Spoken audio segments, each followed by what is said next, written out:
Buenas tardes a todos y sean bienvenidos a Schrödinger Ciencia, Tecnología e Innovación. Es un placer estar aquí con ustedes para hablar de un tema fascinante y de gran impacto en la ciencia y la medicina, la fluorescencia y su aplicación en el desarrollo de herramientas de diagnóstico y microscopía.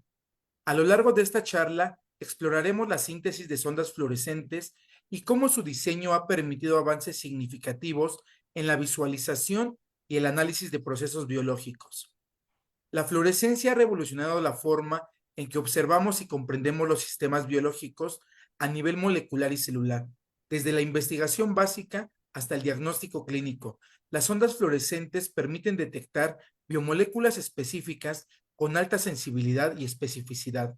Gracias a su uso en técnicas de microscopía avanzada y bioimagenología, hoy en día es posible identificar enfermedades en etapas tempranas, monitorear la interacción de fármacos con células y estudiar dinámicas celulares en tiempo real. Acompáñenos en este recorrido por el fascinante mundo de la fluorescencia, donde la química, la física y la biomedicina convergen para ofrecer nuevas soluciones en la investigación y el diagnóstico. Para ello nos acompaña la doctora Cintia Laura Hernández Juárez. La doctora cursó la licenciatura en Química en la Universidad Autónoma del Estado de México. Posteriormente obtuvo el grado de maestra en Ciencias Químicas por la Universidad Nacional Autónoma de México, UNAM. En 2024 obtuvo el grado de doctora en Ciencias, igual por la UNAM.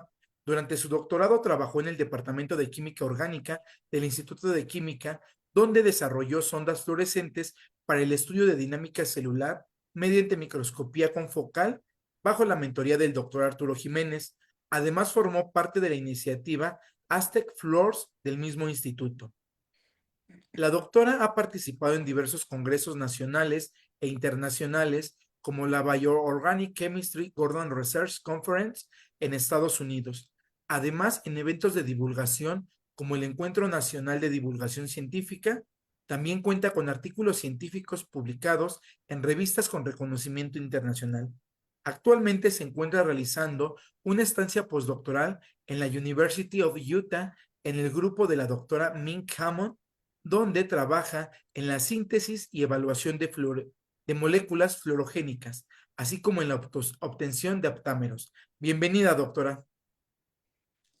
Pues primero muchas gracias por la invitación y en esta ocasión pues les voy a hablar un poco acerca precisamente del trabajo que realicé en mi investigación para obtener el grado de doctor y además pues voy a hablar un poco acerca de lo que estoy trabajando actualmente, por lo cual básicamente esta presentación se divide en dos partes. La primera está más enfocada en la parte de, sí, la síntesis de sondas, pero con una aplicación sí, a microscopía, y la segunda está más enfocada en cómo sintetizar sondas también, pero con aplicaciones en bacterias, precisamente empleando otro tipo de técnicas como la citometría de flujo. Y bueno, algo importante que hay que saber o perdón, que hay que definir para poder entrar a este tema, pues es algo, un concepto que va a ser importante a lo largo de esta charla, que es el cual pues es la fluorescencia. Para empezar, esta es una propiedad que tienen algunas moléculas o algunos materiales que tras absorber luz pueden volver a emitir luz, pero esta luz tiene una menor energía.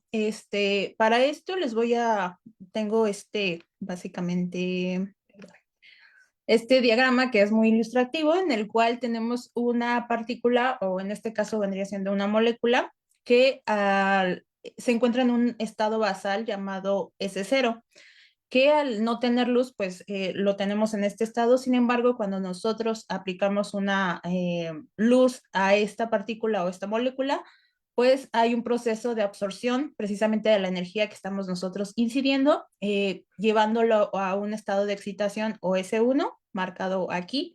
Posteriormente, esta luz de alguna o esta energía absorbida tiene que volver a, o más bien, el estado excitado tiene que volver al estado basal y esto se consigue emitiendo luz precisamente, pero esta luz va a tener una menor energía para volver a regresar al estado basal S0, en donde no tenemos la incidencia de luz.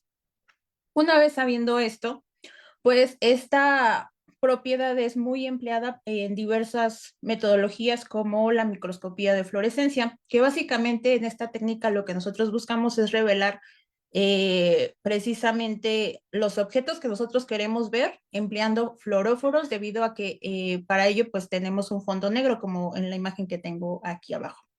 Eh, Básicamente para que esto podamos revelarlo necesitamos utilizar fluoróforos.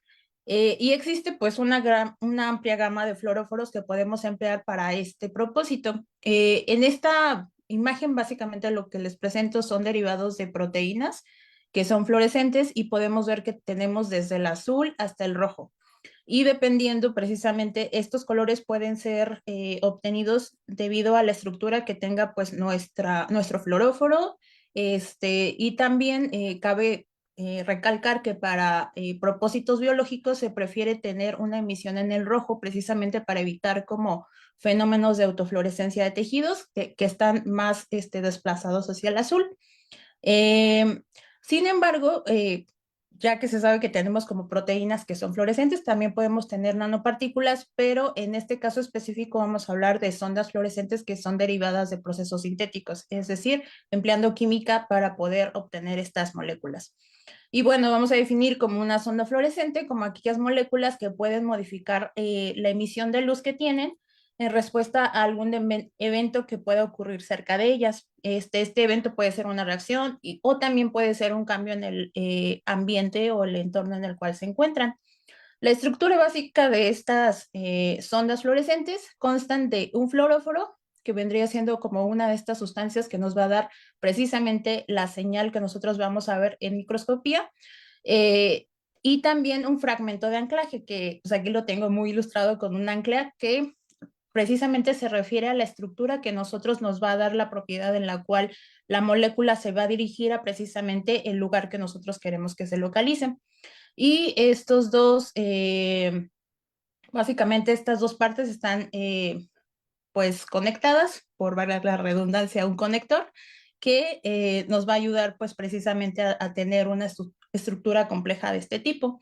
En este caso les presento pues una estructura que vendría siendo pues selectiva a mitocondria y dependiendo precisamente de la estructura que nosotros tengamos va a ser hacia dónde esta sonda se va a dirigir.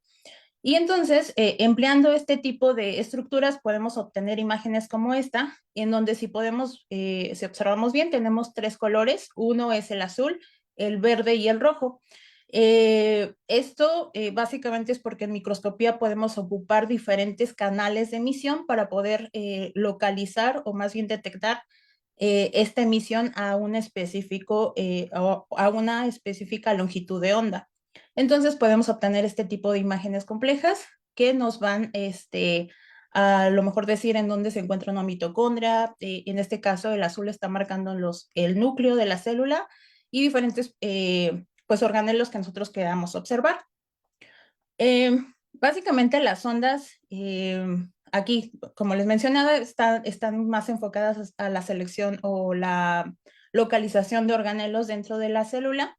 Y en esta imagen, básicamente lo que les presento son estructuras de sondas que son, o fluoróforos al menos, que son comercialmente disponibles, como estos que son muy famosos para su uso en biología, en microbiología principalmente, y también presento otras que son selectivas a gotas lipídicas.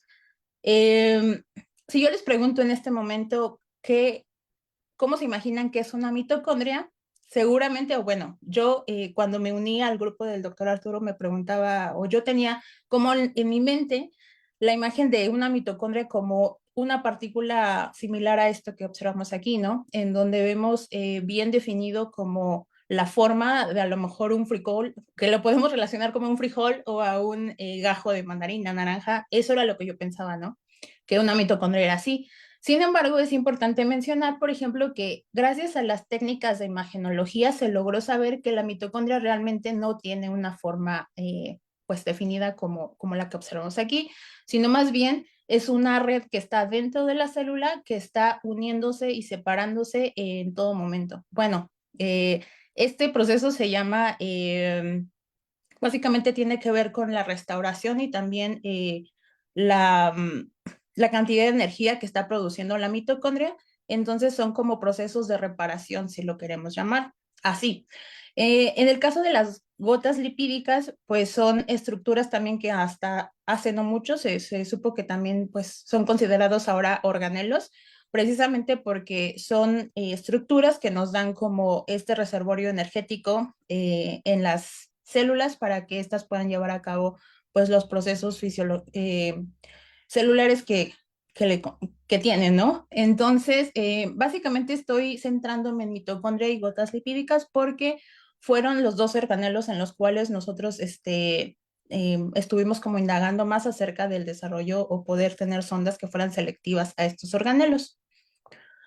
Y bueno, precisamente esto como logramos hacer fue en un principio para la parte de las sondas dirigidas hacia mitocondria, pues decidimos emplear hemicianinas o derivados de hemicianinas porque se sabe que estas moléculas son como fotoestables, es decir, que vamos a poder seguir a lo mejor la emisión de su luz, no solamente va a ser como un tanto estable la emisión que va a tener esta molécula y vamos a poder obtener múltiples imágenes empleando el microscopio y esto nos va como que permitir seguir a lo mejor procesos que duran más, pues un tiempo relativamente prolongado, ¿no?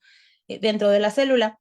Para ello, pues empleamos derivados de cumarina y lo único que cambia de esto es el fragmento R que tengo aquí, que básicamente constó de diferentes indoles y también un derivado de difluoroboro. Esto precisamente, pues, una pregunta como que me hacían mucho anteriormente era, ¿cómo sabía qué tipo de fragmento puedo yo emplear para poder dirigirlo quizá a mitocondria, si lo quiero dirigir a un lisosoma o si lo quiero dirigir a la gota lipídica, ¿no?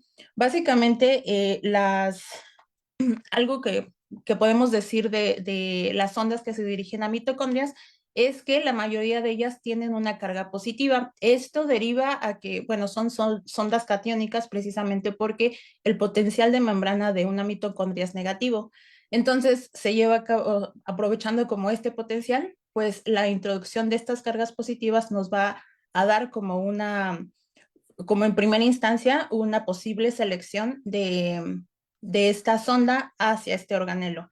Sin embargo, en el caso de las gotas lipídicas, esto, como son lípidos neutros, básicamente, una molécula que tenga una carga neutra nos puede dirigir a esta sonda a este organelo. Entonces, de aquí deriva que nosotros empleáramos estos fragmentos que están cargados positivamente y la inclusión de este fragmento específicamente el éster, el grupo éster, era con la finalidad de tener una sonda que pudiera ser dirigida a mitocondria, pero que no dependiera del potencial de membrana.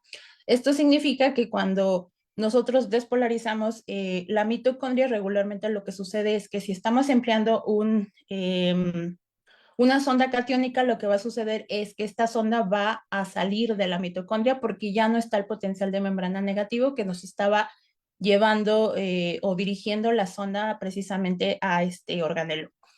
Y bueno, otros derivados que nosotros empleamos o que obtuvimos fueron estos que son de cianina 5 y cianina 7. Esta es cianina 7 y esta es cianina 5, que básicamente se basa el nombre de ellos en el número de carbonos que nosotros tengamos entre un ciclo de indol y el otro.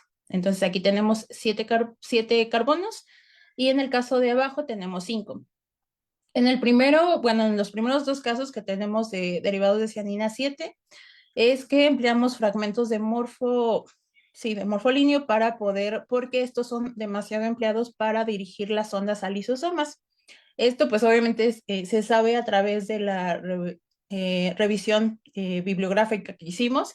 Y en el caso de esta sonda, pues lo que esperábamos era que fuera también dirigida hacia mitocondria debido a la carga positiva que tenemos de este lado. Y bueno, una vez que nosotros realizamos la síntesis de estos compuestos, lo que se realiza obviamente pues antes de eso pues es purificar nuestros productos y también pues hacer estudios de caracterización como resonancia magnética nuclear, masas y también estudios de infrarrojo. Pero posteriormente es como ya tengo mi molécula y ahora qué voy a hacer. lo que realmente pues hicimos es un análisis olfatocrómico de estas moléculas, es decir, empleábamos como muestra de la molécula, cambiábamos los solventes y veíamos qué efecto había, porque pues sabemos que tenemos solventes que son más polares o menos polares, y ahí podíamos observar pues a lo mejor a cambios interesantes, ¿no? También efectos de la viscosidad. Aquí vamos cambiando básicamente la viscosidad del medio para ver si alguna de estas ondas podía responder a este cambio. También en el cambios de polaridad en el medio. Propiedades también ácido-base para saber pues qué tipo de especie tenemos en el pH en el cual estamos trabajando, que regularmente lo que trabajamos era como de 7.4 o pHs pues más similares a lo que vendría siendo el ambiente fisiológico. Y también exploramos la formación de agregados, porque se sabe que en algunas ondas, cuando se forman agregados, si esta tenía una emisión en cierto color, puede desplazar su emisión a un color diferente, dependiendo de qué tipo de agregado se forme. Una vez que nosotros teníamos como esto, que es algo base para poder ver a qué responde nuestra zona, lo que empleamos fueron o procedimos a hacer eran estudios in vitro e in vivo. Y esto era pues demasiado importante porque al fin y al cabo lo que nosotros queríamos era la aplicación de la sonda en microscopía. Y pues obviamente que si tu molécula no puede entrar a la célula, pues sería difícil que nosotros podamos aplicarla a este campo precisamente. Para ello, pues para los estudios in vitro utilizamos cultivos celulares precisamente pues más enfocados como a células cancerígenas. Empleamos, una vez que tienes el cultivo celular, nosotros agregábamos solamente el fluoróforo en 1 o 2 microlitros con una concentración de 0.2 micromolar y esperábamos de 3 a 5 minutos. O sea, no empleábamos tampoco ni siquiera pasos de lavado, porque en algunas de los fluoróforos que están como ya, que son comercialmente disponibles, marcan que tenemos que emplear pues lavados para poder tener una mejor imagen, porque si no saturas completamente la muestra y ya no podrías ver el, el organelo que tú quieras. Y posterior a esta incubación, pues obteníamos las imágenes dependiendo del color en el cual nuestra molécula emitía. En el caso de los experimentos in vivo, lo que empleamos fueron embriones de pez cebra de 48 horas post-fertilización. Algo importante que mencionar es por qué usábamos este modelo, es porque al menos en sus 48 horas, este pez es completamente transparente. Entonces, esto facilita ver precisamente procesos a lo mejor del pez cebra en microscopía porque no tiene pigmentación y pues la visualización precisamente de la fluorescencia es técnicamente sencilla. Posteriormente, estos peces son sedados con tricaína y montados en agarosa y también agregamos pues precisamente los stocks de nuestros fluoróforos para saber en dónde se localizaban o si veíamos algo interesante. Esto lleva nada más una incubación de 10 minutos y podíamos obtener la imagen. Y bueno, como uno de los puntos importantes aquí o lo central es la parte de microscopía.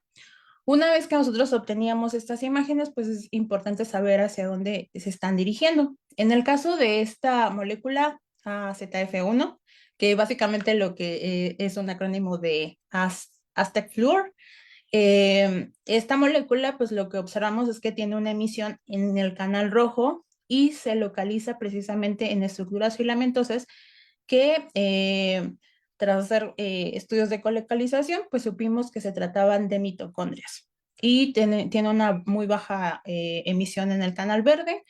En el caso del compuesto F2, vemos que tiene también una localización en el mismo tipo de estructuras, pero esta molécula tiene emisión en ambos canales, tanto en el verde como en el rojo. En el caso de la molécula 3, sucedió algo interesante, porque si nosotros estábamos diciendo que incluimos la parte de la carga catiónica precisamente para que se fuera a mitocondrias, sí veíamos mitocondrias en el canal rojo, pero sucedía algo muy distinto en el canal verde. Si vemos aquí son estructuras pues también como alargadas que forman una red pero en el caso del canal verde vemos más bien como la definición de ciertos puntos en la célula. Eso como que nos generó pues cierta duda de qué está sucediendo aquí, porque lo que buscábamos era más bien que tras la acción de las esterasas, pues esta molécula pudiera a lo mejor, sí, tener una hidrólisis del fragmento éster y que al ingresar a la célula, cuando nosotros cambiáramos el potencial de membrana de la mitocondria, pues esta molécula no pudiera salir, ¿no? Sin embargo, este sí que fue un resultado que no estábamos esperando. En el caso de la molécula 4, lo que observamos es un marcaje completamente diferente, si bien les decía que acá la carga positiva nos daba como una primera impresión de que sí hubiera mitocondria, en este caso pues tuvimos un marcaje diferente incluso al que habíamos tenido anteriormente en los proyectos anteriores del grupo de investigación, por lo cual esto resultó demasiado interesante y decidimos estudiarlo más a profundidad.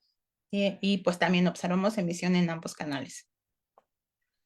Y ya hablando de las moléculas, las terceras últimas, en el caso de la molécula 5, lo que observamos también fueron como ciertos puntos dentro de la célula que lo atribuíamos precisamente a que el fragmento morfolíneo estaba dando una localización completamente diferente y que precisamente este efecto ganaba a la carga positiva que nosotros teníamos aquí. Lo mismo ocurrió con la molécula F6 y en el caso de la 7, perdón, fueron también marcados hacia o se dirigió hacia mitocondrias como era esperado precisamente por esta carga positiva. Pero pues también observamos solamente emisión en el canal rojo. Y debido precisamente a lo que les mencionaba, que la molécula 4 fue como demasiado interesante en el marcaje que observamos y porque fue la primera sonda que obtuvimos en el grupo que no era dirigida como a la parte de mitocondrias, pues decidimos hacer más estudios a esta molécula, por lo cual también empleamos un análisis de fotoestabilidad para saber en cuánto tiempo a lo mejor cambiaba la emisión de este fluoróforo, empleando una irradiación de 580 nanómetros y una detección de 700. Y observamos que al menos hasta 400 minutos, pues, bueno, en los primeros 100 minutos no observamos un cambio muy significativo y tras los 400, pues sí vimos un decaimiento o una disminución de la fluorescencia del 29%. Sin embargo, pues sí que aquí pues fueron mediciones durante el tiempo utilizando estas condiciones, pero esto nos indicaba que precisamente esta molécula era potencial o era fotoestable para poder emplearla en estudios con una mayor duración en microscopía. Y algo importante que tenemos que hacer son estudios de colocalización. ¿Esto qué significa? Básicamente es emplear un fluoróforo comercialmente disponible.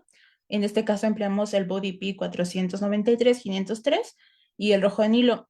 Estos fluoróforos, estudios anteriores han indicado que son muy selectivos a gotas lipídicas, entonces tenemos que asegurarnos que precisamente la emisión que estamos teniendo de nuestra sonda es la misma que tendríamos con estos fluoróforos. Entonces, haciendo este estudio de colocalización, observamos que con el Body P, la colocalización era de 0.94 para el coeficiente de Pearson. Este coeficiente lo que nos indica es que si está más cerca del 1, significa que colocalizan mejor, que la emisión que estamos viendo viene del mismo punto. Y en el caso de rojo de Nilo vimos un coeficiente de Pearson de 0.96, lo cual nos indicaba que precisamente son gotas lipídicas lo que observábamos aquí. Eh, y bueno, después hicimos experimentos in vivo en el pez cebra, como les decía. Estos peces tienen, pues como los vemos en este video, son transparentes. Entonces, con mucho cuidado, lo que hacíamos era sacarlos precisamente del corion, que es esta estructura que vemos aquí, básicamente es lo que vendría siendo el huevo, y posteriormente, tras sedarlos, pues teníamos que montarlos en agarosa. Estos peces fueron incubados con la molécula 4 y con la cual observamos precisamente una mayor fluorescencia en el canal verde y una fluorescencia roja, pero si notamos como con mayor detenimiento, en el canal verde podemos lograr incluso ver como ciertas estructuras esféricas dentro de esta estructura del pez que se conoce como saco vitelino. Y esto tiene sentido porque en esta estructura precisamente lo que se encuentra son como todos los nutrientes que el pez necesita antes de que se pueda alimentar por sí mismo. Entonces está como constituido por lípidos y carbohidratos y demás como nutrientes para poder llevar a cabo el desarrollo del pez. Sin embargo, en el canal rojo lo que vemos es una fluorescencia como más difusa y que se encuentra aparentemente como en la parte digamos, como en el borde precisamente de esta estructura, lo cual pues resultaba interesante porque no veíamos como la fluorescencia, si en la célula veíamos fluorescencia tanto verde y roja en el mismo sitio, ¿por qué en el pez no veíamos lo mismo? Esto nos llevó a hacer diferentes tipos de estudios también, empleando pues fármacos que son utilizados para padecimientos precisamente de triglicéridos y esto como la atorvastatina, en donde lo que hicimos fue incubar el pez aplicando un tratamiento de atorvastatina 1.5 micromolar durante 48 horas. Los peces crecieron en este medio y posteriormente al obtener las imágenes lo que observamos fue que la dinámica precisamente de los lípidos que estábamos viendo aquí era mucho más rápida que un pez sin tratar. Y seguíamos observando esta fluorescencia roja que era pues más como localizada en el borde. Entonces quedaba saber por qué sucedía esto. Lo que procedimos a hacer fue precisamente cambiar como en medio acuoso, utilizando precisamente lípidos. Y algo interesante que observamos fue que cuando nosotros íbamos agregando más agua en el sistema, veíamos la formación o la aparición de una segunda banda de emisión que precisamente está en el rojo y la disminución de la banda en verde. Entonces, basándonos en esto, lo que nosotros proponíamos o propusimos fue que precisamente lo que estábamos viendo en la fase o en el canal verde era la fase lipídica y que cuando el agua pues convergía con esta fase lipídica, pues podíamos observar la formación de agregados, lo cual nos daba una emisión en el canal rojo.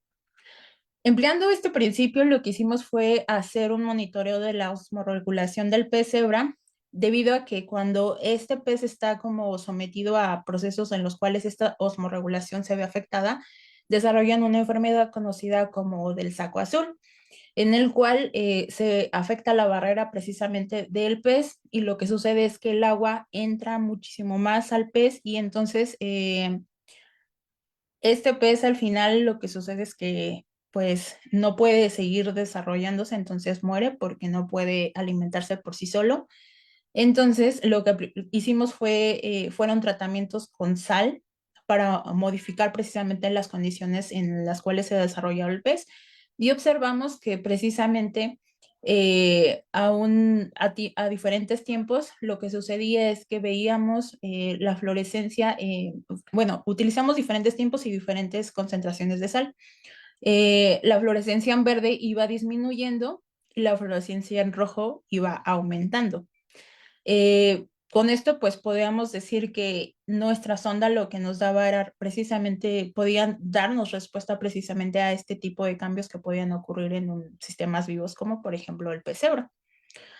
Otra cosa, pues, que realizamos con estas ondas fue emplearlas en experimentos con levaduras, con el doctor Arturo Peña Antonio Peña, perdón, en el Instituto de Fisiología Celular. Y esto fue pues, para ver también si podíamos emplear estas ondas en otro tipo de sistemas, en otro tipo de células. Y lo que observamos fue también que había una localización de estas moléculas en mitocondrias de levadura. Y posteriormente lo que comprobamos fue que esta molécula que les decía que buscábamos que se retuviera dentro de la célula, a pesar de que cambiamos el potencial de membrana de mitocondria, logramos corroborar que precisamente la fluorescencia quedaba retenida dentro de las mitocondrias. Estos estímulos los hicimos con una sustancia llamada CCCP, que básicamente lo que hace es despolarizar la membrana y posteriormente, una vez que se despolarizan las membranas, suceden procesos de apoptosis, pero al menos estos ensayos nos ayudaron a saber también que esta molécula pues servía como un mecanismo de retención mitocondrial que precisamente la localización y sí dependía en un principio de la carga positiva, pero que podía retenerse esta emisión a pesar de cambiar el potencial. Y una aplicación también adicional que encontramos, y esto es más como en colaboración, porque debido a que estuve como aprendiendo muchas cosas de diferentes laboratorios, fue que pudimos interactuar muchísimo con personas de otros del instituto, principalmente de fisiología. Entonces, eh, algunas personas empezaron como a probar estas moléculas en otros sistemas y también pues para otros propósitos, que como química, honestamente, yo no tenía como idea a lo mejor de cosas que puedo hacer con las moléculas que hago, ¿no? En este caso, la molécula 6 fue empleada también como para ver el envejecimiento lisosomal en neuronas. Entonces, esto es como una aplicación o una, pues sí, digamos, un uso de este tipo de moléculas en aplicaciones pues diferentes, ¿no?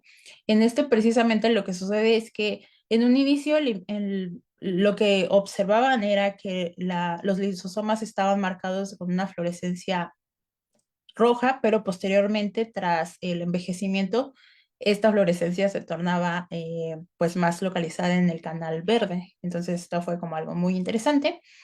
Y bueno, ya hablando como esto fue de lo que fue básicamente mis estudios o mi investigación de doctorado.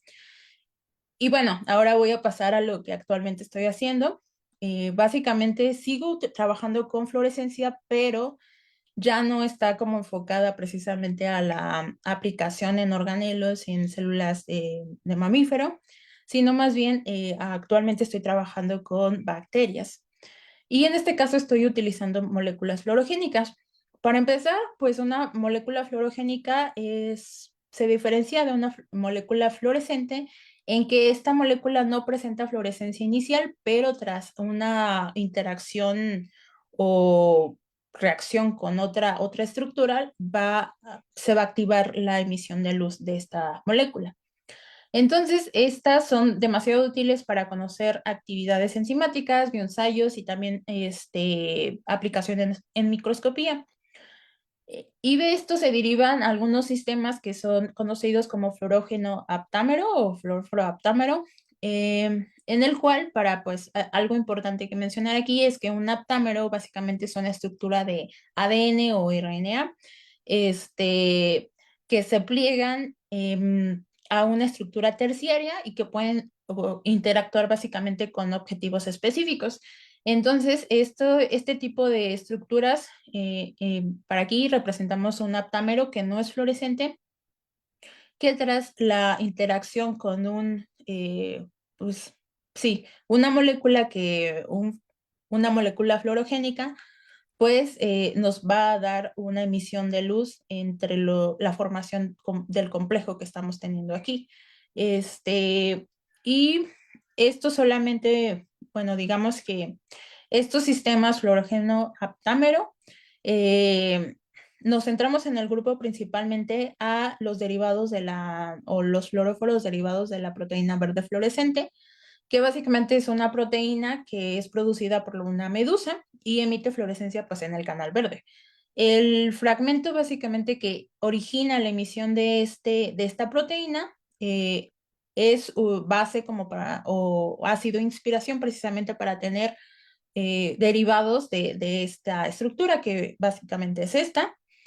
Y se han obtenido estas moléculas, que esta es llamada DFHBI, DFHO, o también tenemos otros tipos de derivados que básicamente lo que van cambiando son como las estructuras que tienen en esta parte con la amina o que están funcionalizando con el metilo para poder cambiar la emisión en la cual estas moléculas tienen señal. Entonces, Estos sistemas fluoróforo-aptámero tienen algo que se me hizo muy curioso al unirme al grupo, es que tienen nombres precisamente como de vegetales. Podemos tener el aptámero brócoli, el espinaca, el mango, también podemos tener, hay uno que se llama chile, y o también maíz. Entonces, estos derivados han sido empleados para crear sistemas en los cuales puedan ser empleados en ensayos como, por ejemplo, de biosensores o también eh, para tener como otro tipo de aplicaciones como en la detección o más bien como monitoreo de la resistencia antibacteriana. Si podemos, bueno, si observamos aquí básicamente lo que nos quiere decir esta gráfica es que el fluoróforo que está solo, en este caso es DFHO, va a tener una emisión casi nula, o si no es que nula, y que tras la incorporación precisamente del aptámero, pues tiene una emisión pues mucho mayor de fluorescencia. Y bueno, esto básicamente lo estamos empleando para tratar un problema que es muy fuerte actualmente, que como lo es la resistencia antibacteriana. Y esto ha sucedido porque naturalmente se sabe que estas bacterias pueden desarrollar resistencia a los antibióticos, pero digamos que lo alarmante ahora es que esto está ocurriendo como exponencialmente, ¿no? Un proceso que pues de evolución que se desarrolla en sí, pues ahora está ocurriendo demasiado rápido.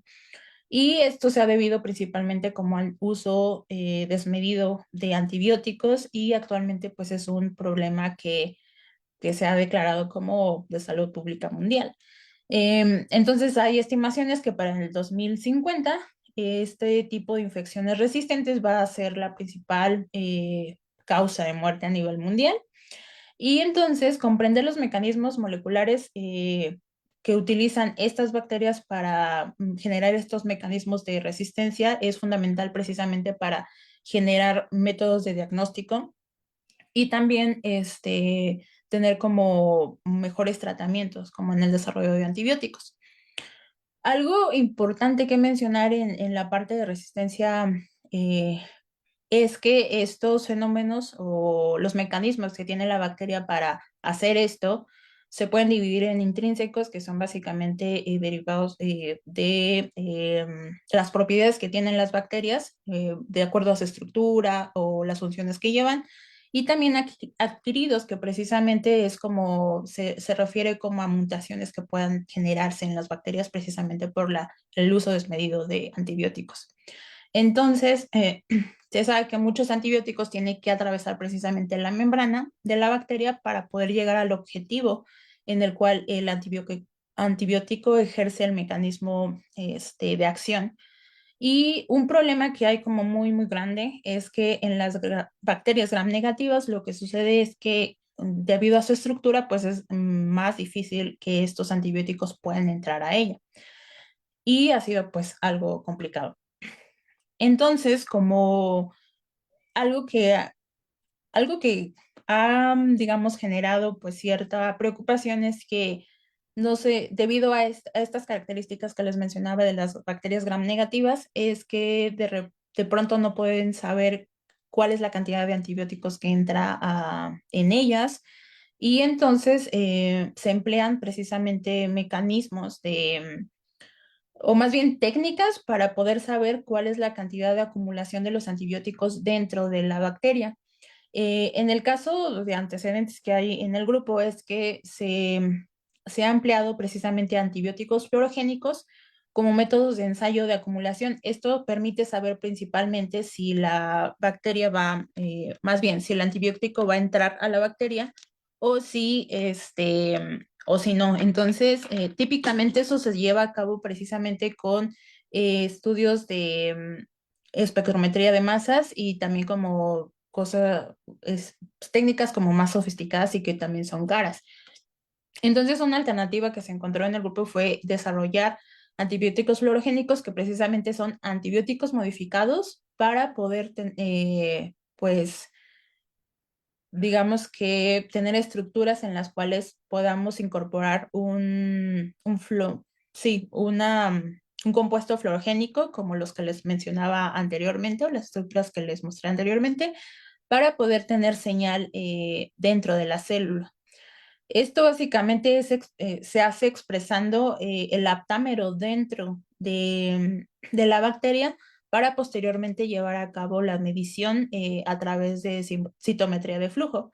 En este caso, pues se exploran diferentes linkers para saber si esto afectaba la emisión que podía tener el compuesto fluorogénico y encontraron que el linker que más podía ser como más viable debido a que no afectaba mucho la emisión era este fragmento o derivado de benceno y y de ahí pues puedes obtener también a través de microscopía saber si precisamente el fluoróforo se encuentra dentro o fuera de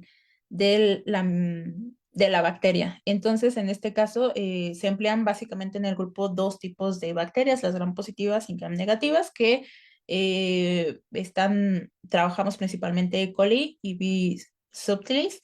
Entonces, algo que podíamos observar fue que tras la expresión del aptámero en la bacteria, y la incubación precisamente con este antibiótico fluorogénico, veíamos emisión dentro de la bacteria, cosa que nos daba, al menos como indicaba cualitativamente, si los antibióticos estaban o no entrando bueno, antibiótico en este caso porque era ciprofloxacino, si esto podía entrar o no a la bacteria. Y en este caso también se emplearon diferentes antibióticos para ver si había como la misma respuesta o diferentes también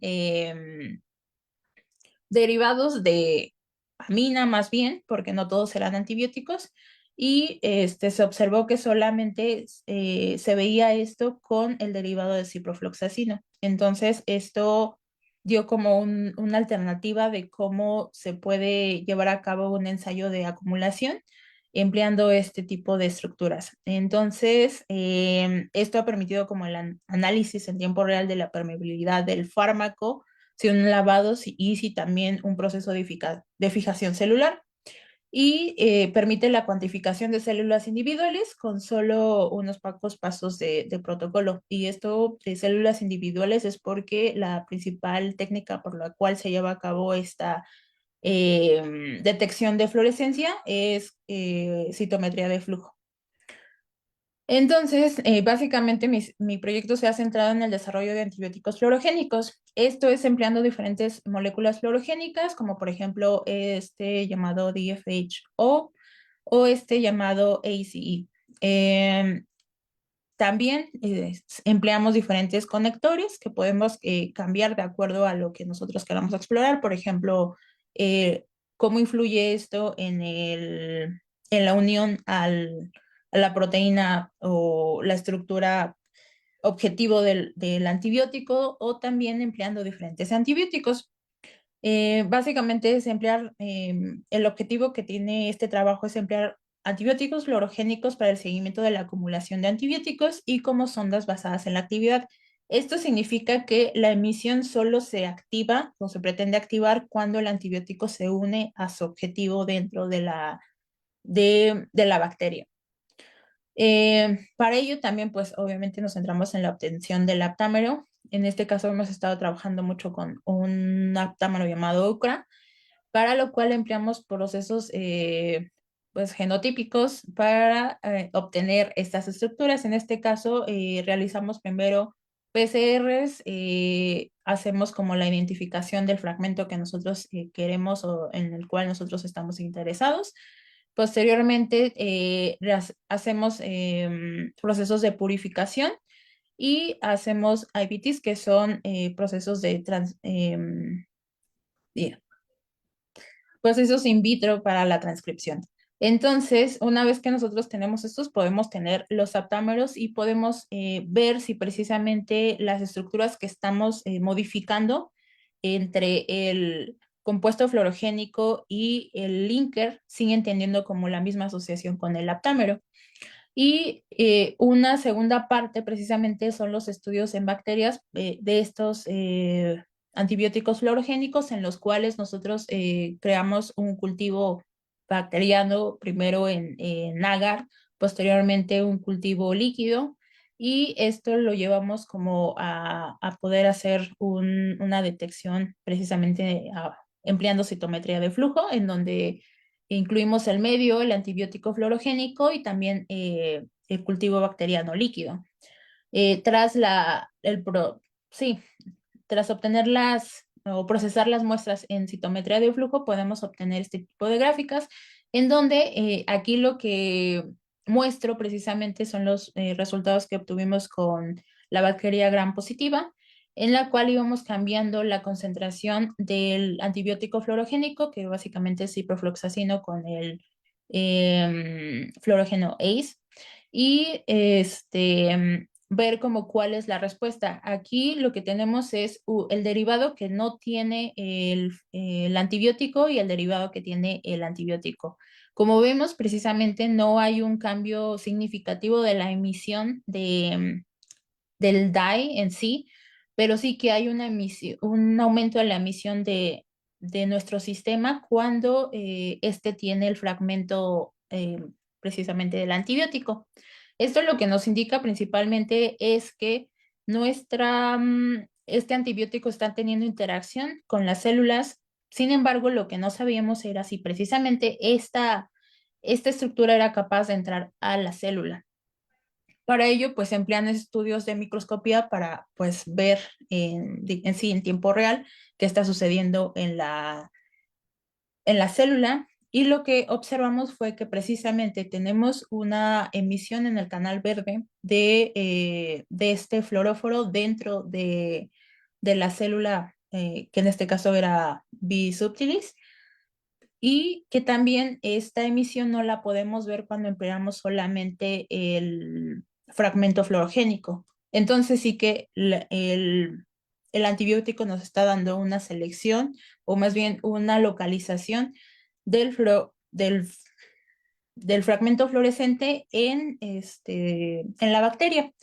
De ahí, pues, precisamente lo que observamos en esta ampliación es que la fluorescencia se ve localizada en ciertas partes de la bacteria. En este caso, se tienen que realizar estudios de colocalización con cierto tipo, sí, empleamos como mutaciones para poder tener señales en a lo mejor los sitios específicos de ciprofloxacino. En este caso sabemos que son la topoisomerasa 4 y una proteína girasa. Entonces, la emisión la vemos localizada y los experimentos de citometría que empleamos o que hicimos con E. coli demostraron también que esta molécula puede internalizarse en esta bacteria gram negativa, lo cual pues ha sido como algo muy bueno, al menos en este proyecto, porque como se esperaba, en gram negativa ha sido difícil poder tener compuestos que puedan eh, mostrar fluorescencia precisamente en este tipo de bacteria por las características que tiene.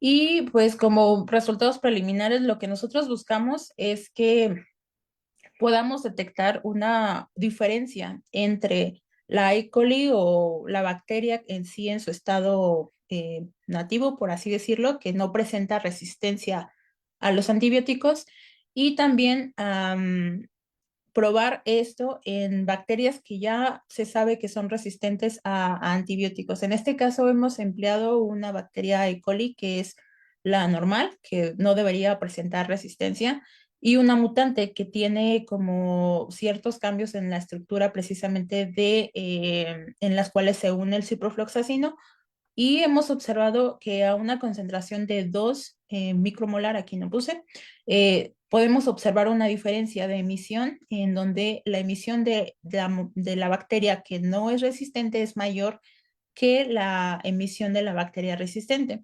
Esto nos da pauta a que podamos emplear a lo mejor estas moléculas como métodos de diagnóstico rápido, por así decirlo, que no emplean demasiados días para poder saber si una bacteria es resistente o no a cierto antibiótico. Entonces, pues básicamente en eso estoy trabajando actualmente.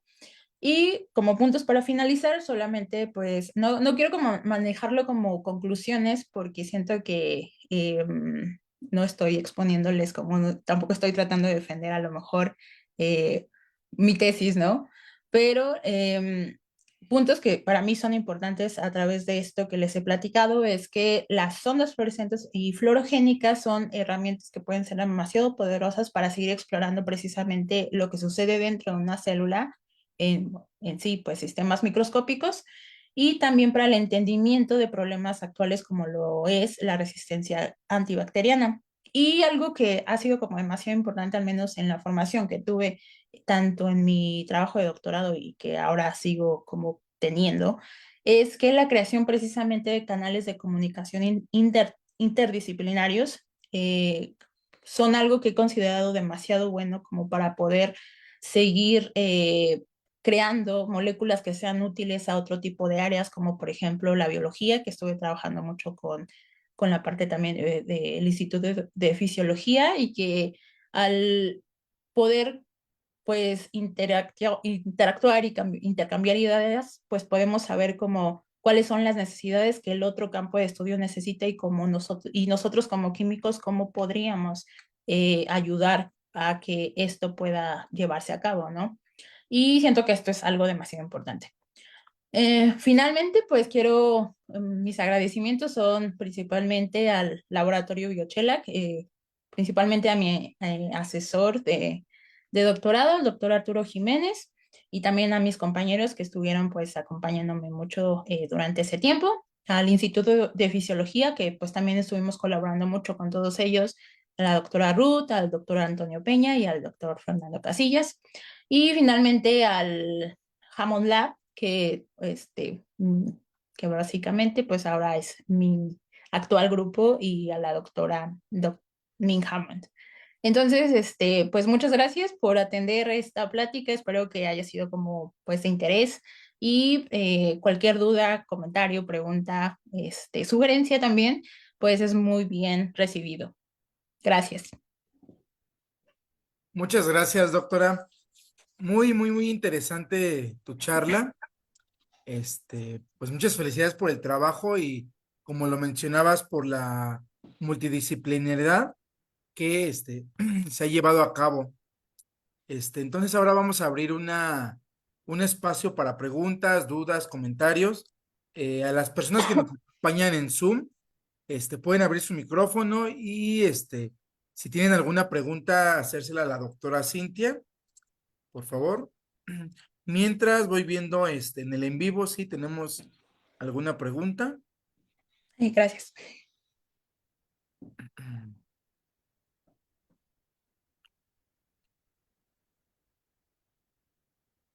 Ok. Esta primera pregunta es, ¿qué diferencias existen entre las ondas fluorescentes orgánicas, las basadas en nanopartículas y derivadas de proteínas fluorescentes? Hasta donde, bueno, yo estuve trabajando principalmente con las sondas derivadas de síntesis orgánica. Eh, hasta mi entendimiento, lo que sé es que las sondas orgánicas son consideradas como sondas pequeñas, debido a precisamente que tenemos estructuras que nosotros podemos diseñar o podemos cambiar. Y esto permite a lo mejor que se internalice de manera más rápida, por ejemplo, a los tejidos, como son, o a ciertas estructuras, como son las células. En el caso de las nanopartículas, siento que hasta donde sé también son, como bien lo dicen, partículas que tienen alguna de sus dimensiones en la escala de los nanómetros. Entonces, podríamos decir que estas son más grandes que las desarrolladas de manera sintética, las orgánicas. Y en el caso de las sondas derivadas de proteínas, pues estas son más bien como, pues sí, proteínas que tienen un fragmento en el cual, al cual se le atribuye precisamente la fluorescencia que pueda llegar a tener. realmente no sé si estoy respondiendo la pregunta que me están haciendo, pero sí, algo así va. Ok, muchas gracias, doctora. Eh, ¿Cómo se elige el fluoróforo adecuado para una aplicación en microscopía de fluorescencia? Ah, hay cosas importantes que debemos de tener aquí. Yo creo que voy a regresar un poquito acá. Creo que el fluoróforo adecuado va a depender principalmente de la, las propiedades que tú quieres que tenga ese fluoróforo o lo que tú quieras ver en microscopía. Como les decía, en algunas, si hablamos precisamente solamente del fragmento que nos va a dar la emisión de luz, vamos a tener en consideración, por ejemplo, el color que nosotros queremos que en el cual emita, también cosas como, por ejemplo, la fotoestabilidad que nosotros queremos tener y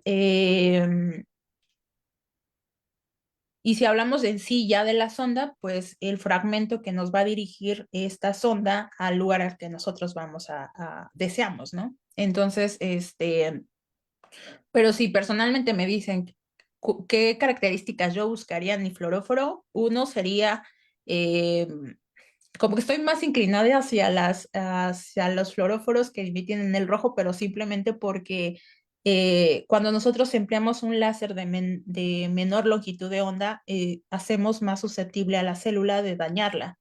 Entonces, si queremos estudiar una célula por un prolongado o un tiempo relativamente prolongado, pues nos conviene tener más una sonda que emita en el rojo porque la energía que estamos aplicando precisamente a la célula es menor y por lo tanto la estamos dañando menos. Y también algo, por ejemplo, que tenemos que tener en consideración es la propiedad que quieras tú medir en tu sistema de estudio. Por ejemplo, no va a ser lo mismo que nosotros incluyamos un fragmento que pueda rotar, que nos pueda dar indicación de la viscosidad del medio, si queremos saber a lo mejor pues que la polaridad, ¿no? La polaridad que nosotros estamos teniendo en el sistema. Entonces, sí, depende la elección de tu fluoróforo va a ser más basado en lo que tú quieras ver en microscopía y lo que tú quieras monitorear. Ok. Muchas gracias, doctora. Otra pregunta es, ¿cuál es el papel que juegan los grupos donadores y aceptores de electrones en la estructura de los fluoróforos? Esto es interesante porque los grupos donadores y aceptores forman, si nosotros los incluimos precisamente en una sonda, que es como por ejemplo esta que tengo aquí, estaría creando un sistema push-pull que nos haría más eficiente precisamente esta donación de electrones, si lo queremos llamar así, para la conjugación de la molécula y tener como una emisión pues mayor.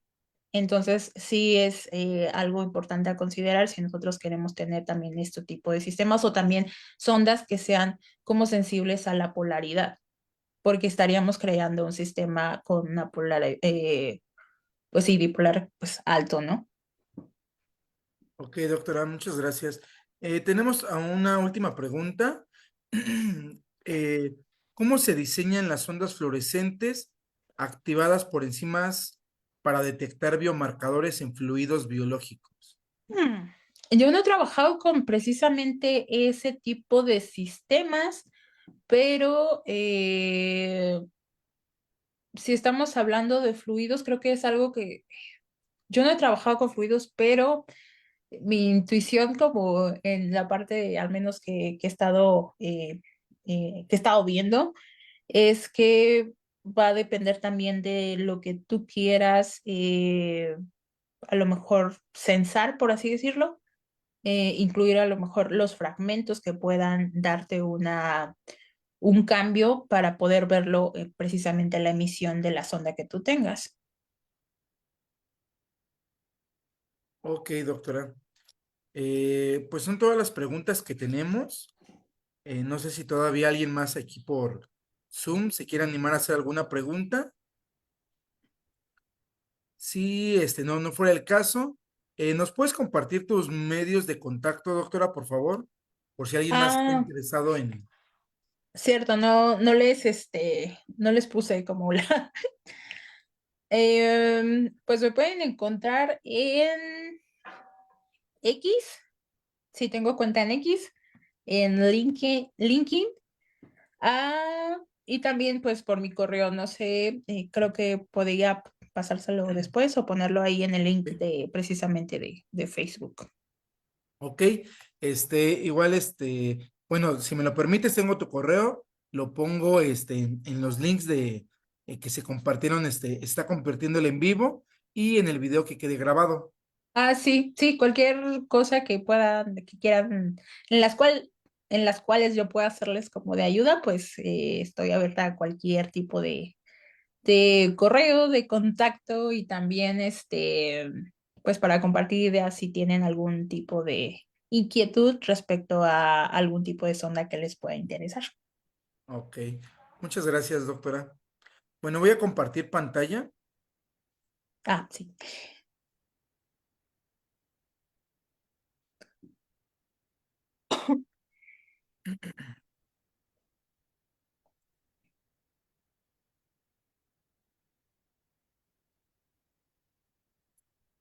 Schrödinger Ciencia, Tecnología e Innovación otorga la constancia a la doctora Cintia Laura Hernández Juárez por su charla de difusión científica titulada Fluorescencia, síntesis de sondas, su aplicación en microscopía y como herramientas de diagnóstica, la cual fue realizada el día 25 de marzo del año en curso. Muchas gracias, doctora. Muchas gracias. En breve, te envío tu constancia por correo, por favor. Sí, muchas gracias a todos los que asistieron. Gracias por escucharme. Sí, muy interesante esta charla, doctora. Y con esto llegamos al final del programa de hoy. Muchas gracias a nuestra invitada y al increíble equipo de producción por hacer esto posible. Y por supuesto, gracias a ustedes, nuestra audiencia, por acompañarnos. Síganos en nuestras redes sociales como Facebook y suscríbanse a nuestro canal de YouTube para no perderse ninguna actualización. Asimismo, si es de su interés o se perdieron alguna charla anterior, puedan disfrutar de estas en el canal. Una vez más, gracias por estar aquí y nos vemos en nuestra próxima transmisión. Que tengan una excelente tarde o noche.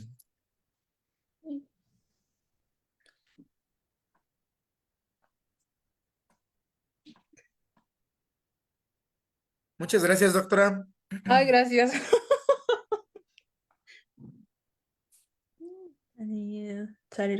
Hasta luego, Hasta gracias. luego, que estés muy bien y mucho Gracias éxito allá en igualmente. Estados Unidos. Muchas gracias igualmente.